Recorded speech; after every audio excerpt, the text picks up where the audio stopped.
AP liquor scam లో SIT దర్యాప్తు కొనసాగుతోంది. ఏకకాలంలో చిత్తూరు, హైదరాబాద్లోని చెవిరెడ్డి భాస్కర్ రెడ్డి, మోహిత్ రెడ్డికి చెందిన కంపెనీల్లో సోదాలు నిర్వహించారు. చిత్తూరులో చెవిరెడ్డి, మోహిత్ రెడ్డికి చెందిన ఇన్ఫ్రా కంపెనీలో తనిఖీలు జరుగుతున్నాయి. చిత్తూరులోని బీవీ రెడ్డి కాలనీ, నలంద నగర్, నిఖిలానంద అపార్ట్మెంట్లోని ఇన్ఫ్రా కార్యాలయంలో సిట్ తనిఖీలు చేస్తోంది. చిత్తూరు నియోజకవర్గ వైసీపీ ఇన్ఛార్జ్ విజయానందరెడ్డి ఇంట్లో సిట్ అధికారులు తనిఖీలు చేశారు.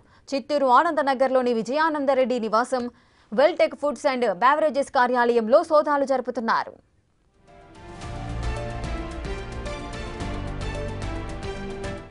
మరోవైపు హైదరాబాద్లోనూ సిట్ అధికారులు సోదాలు నిర్వహిస్తున్నారు.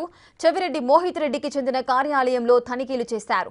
గచ్చిబౌలిలోని ప్రశాంత్ హిల్స్ చిరునామాతో మోహిత్ రెడ్డికి చెందిన కంపెనీల్లోనూ సోదాలు జరుగుతున్నాయి.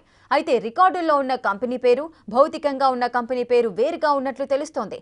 మోహిత్ రెడ్డికి చెందిన భీమ్ స్పేస్ కార్యాలయానికి వెళితే ఈషా ఇన్ఫ్రా పేరుతో బోర్డు ఉన్నట్లుగా అధికారులు చెప్పారు.